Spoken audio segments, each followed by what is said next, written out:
The first nail gun's pneumatic hiss was a violation. It echoed across the rolling hills of North Carolina, a sound that didn't belong, a sound that severed a century of silence.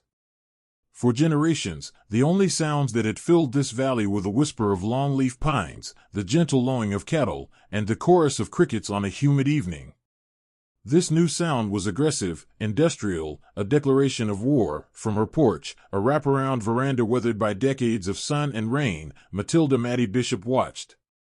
Her hands, gnarled and strong from a lifetime of work, rested on the peeling white paint of the railing. She didn't flinch. Her face, a roadmap of 82 years, was set in an expression of profound, unyielding stillness. She watched as giant yellow machines, like prehistoric insects, gouged the earth her great-grandfather had freed himself to own. They scraped away the topsoil, the very soil that held the memories of her ancestors' sweat and prayers. The sales office went up first, a pristine little building with a fake lawn and a flagpole. Then came the signs, bold and garish, Sovereign Pines, a premier community. And below, in smaller, yet more menacing font, a Sovereign Pines HOA community, where your dream life is governed to perfection. They had even chosen a name that mocked her. The pines they were cutting down by the hundreds were her pines. The new residents arrived in shiny SUVs, their faces full of hope and entitlement. They would glance over at Mattie's modest farmhouse, with its rusted tin roof and the old pickup truck permanently parked in the yard, and their smiles would tighten. They saw an eyesore. They saw a problem to be managed. They saw everything but the truth. They had been sold a beautiful lie, a dream built on a foundation they never bothered to question. They believed they were moving into a perfectly controlled paradise, but they had, in fact, walked right into a trap that had been decades in the making. And the woman on the porch, the one they dismissed as a relic, was about to spring it. The land was called Bishop's Promise. The name was etched on a brittle, yellow deed stored in a fireproof box under Mattie's bed. It was land earned not by chance, but by blood and courage. Her great-grandfather, Elijah Bishop, had been born into bondage on a plantation a county over. After emancipation, he had worked for 10 backbreaking years as a sharecropper, saving every penny, enduring every humiliation, until he could buy these 50 acres of what was then considered scrubland. To him, it was a kingdom. It was a promise of autonomy, of legacy, of a future free from the whims of white men. Mattie had been born in the very house she still lived in. She had learned to walk on this porch, had chased lightning bugs in this yard. She remembered her father, a big, quiet man named Samuel, pointing to the boundaries of their property. From that big oak yonder, all the way to the creek bed, and over to the stone wall, Mattie girl, he'd say, his voice a low rumble. This is us. This is who we are. You never let anybody tell you different. He taught her to tend the vegetable garden, to care for the few cows they kept, and most importantly, to read the complex language of land surveys and property law. The world will try to take what's yours if you let your guard down, he warned. Your mind is the first acre you must protect. For decades, the world beyond Bishop's Promise changed rapidly, but life on the 50 acres moved with the slow, sure rhythm of the seasons. Then, the developers came. At first, they were polite, their smiles not quite reaching their eyes. They made offers for the land, speaking of retirement communities and golf courses. Mattie always refused. This land is not for sale, she'd say, her tone leaving no room for negotiation. The offers became less polite, more insistent. They spoke of progress and highest and best use, phrases that felt like threats. When she remained unmoved, the tone shifted entirely. A new man arrived, Mr. Sterling, slick and condescending. He didn't just make an offer, he presented it as an inevitability. Mrs. Bishop, he said, looking around her tidy living room with barely concealed distaste, you must see that holding onto this parcel is impractical. We're building a future here. We can make you very comfortable for the rest of your life. He made it sound like a charity, not a transaction. When she refused him, too, his smile vanished. It would be a shame, he said, his voice dropping, if this place were to be deemed a nuisance. HOAs have powerful tools, you know. We have standards. That was the first time she heard the term HOA used as a weapon. She didn't know then how intimately she would come to know its sharp edges. Soon after, the bulldozers arrived at the edge of her property. The land adjacent to hers, which had been owned by a family who'd never bothered her, had been sold. The clearing began. The violation was not just auditory, it was a physical tremor she felt in the bones of her house, a constant vibration of impending conflict. The stage was being set, and Matilda Bishop, the quiet black woman everyone underestimated, was the only one who knew the true script. The construction of Sovereign Pines was a meticulously orchestrated assault on Mattie's peace. The dust from the earth movers coated her vegetables and settled on her windowsills. The constant beep-beep-beep of vehicles reversing became the soundtrack to her days. But the noise and dirt were merely the opening salvo. The real battle began when the first families moved in. The Sovereign Pines Homeowners Association was not a benign entity for collecting dues for streetlight maintenance. It was a regime, embodied by its president, a retired corporate executive named Douglas Manning. Manning, with his crisp polo shirts and a smile that never warmed his cold, blue eyes, saw Mattie's homestead not as a piece of history, but as a stain on his community's pristine image. The first official letter arrived on thick, expensive stationery.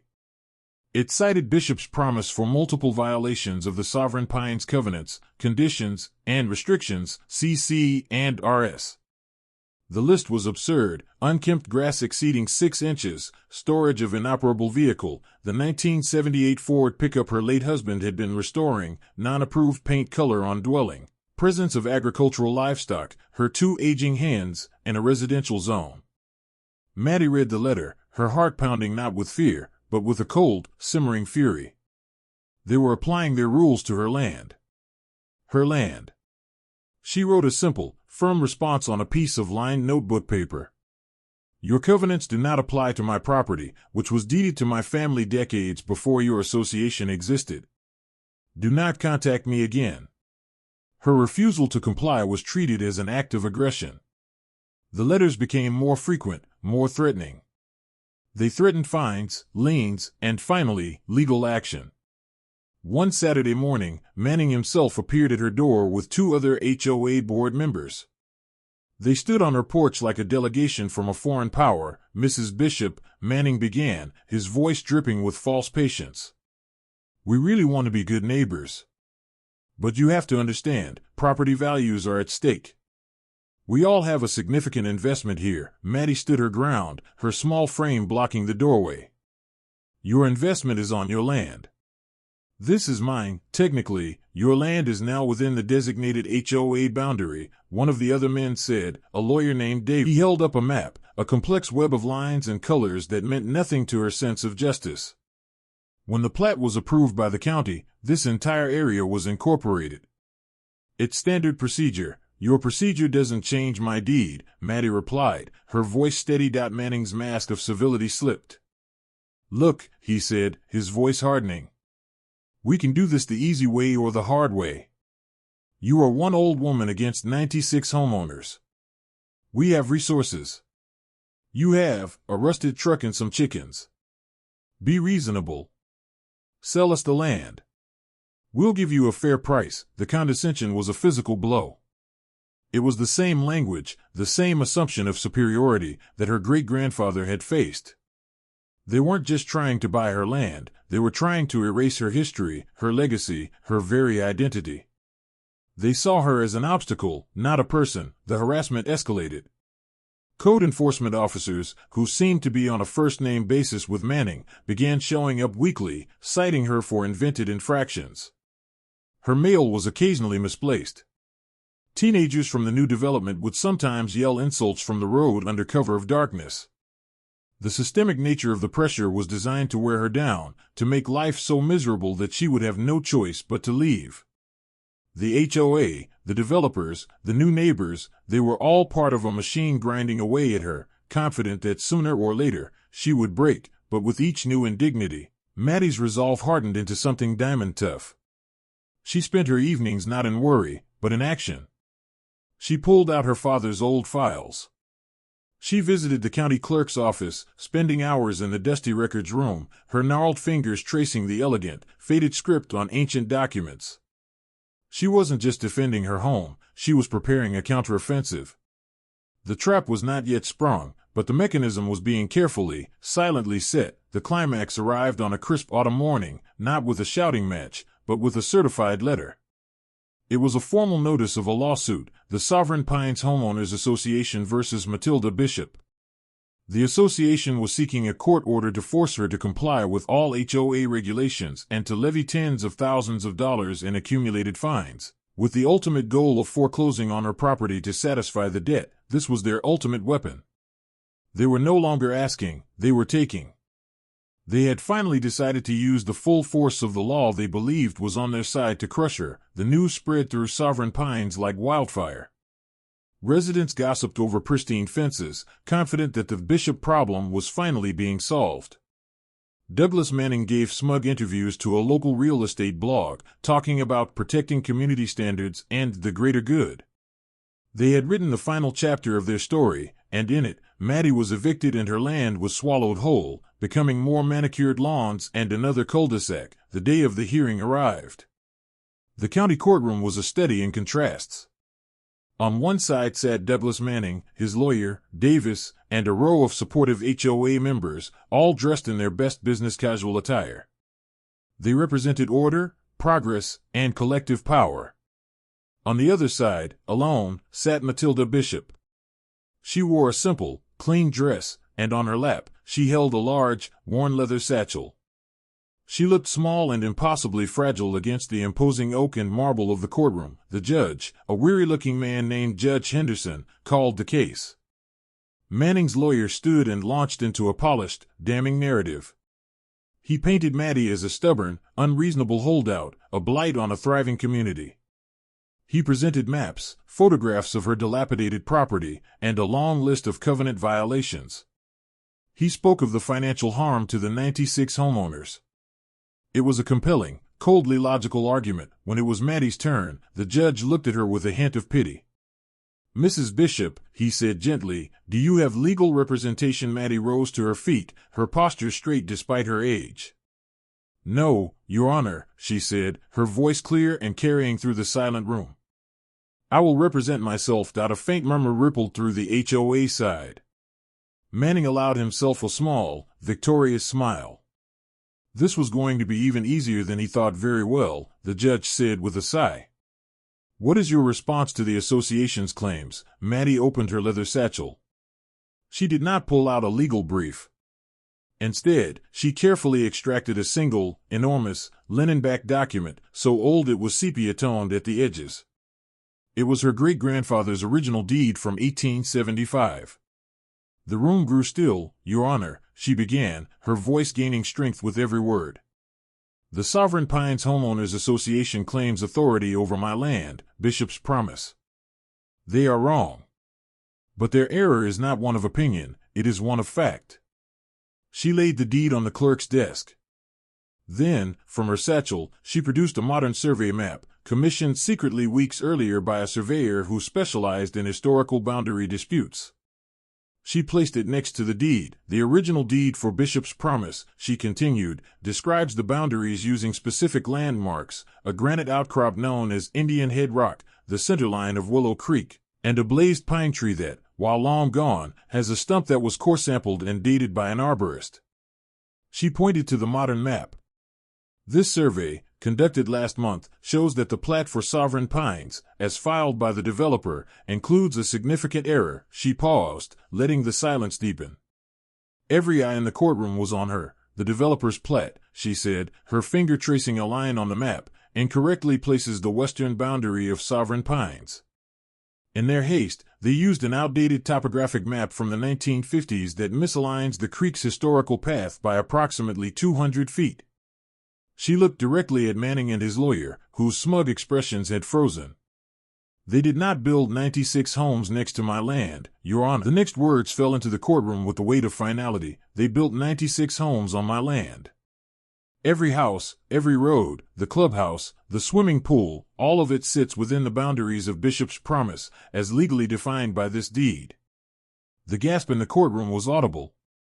Manning's face went from smug to ashen. His lawyer, Davis, scrambled to look at his own maps, his hands trembling. The trap, meticulously laid over a century ago by a freedman's foresight and guarded for generations, had finally snapped shut. The hunters had become the hunted. The stunned silence in the courtroom was broken by the gavel.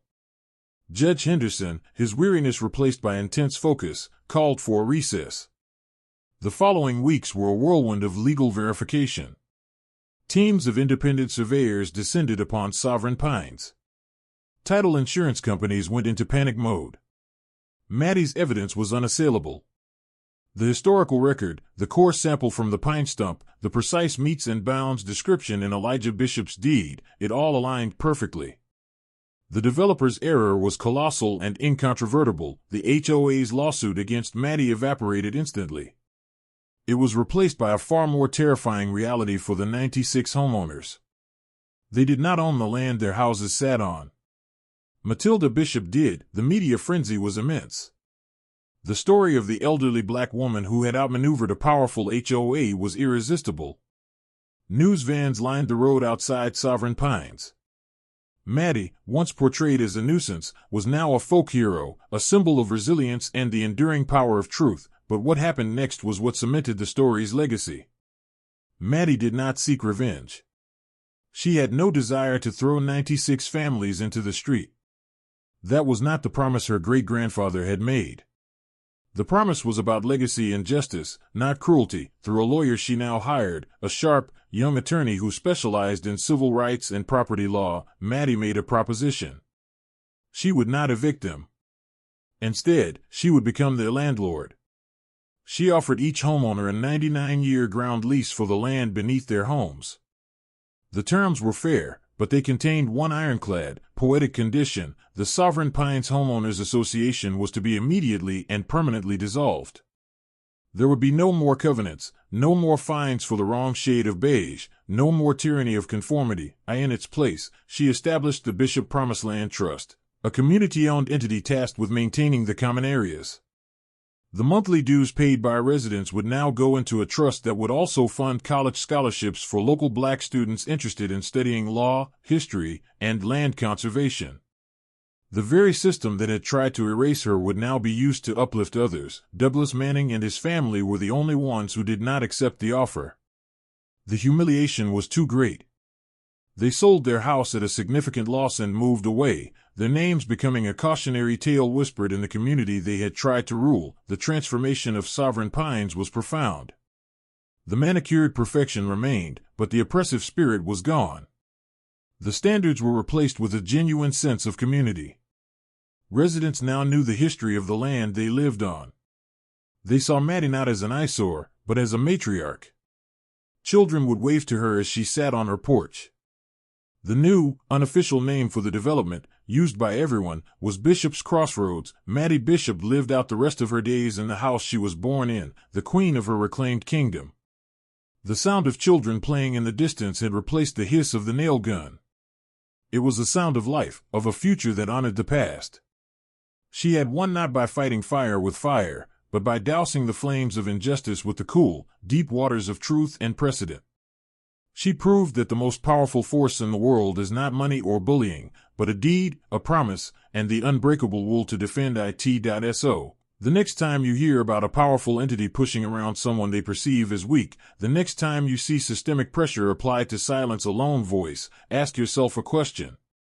Are you witnessing an inevitable defeat, or are you merely seeing the quiet, patient beginning of a trap being sprung? The legacy of the past is not always a burden. Sometimes, it is the very key to liberation. And the quietest person in the room is often the one who holds it.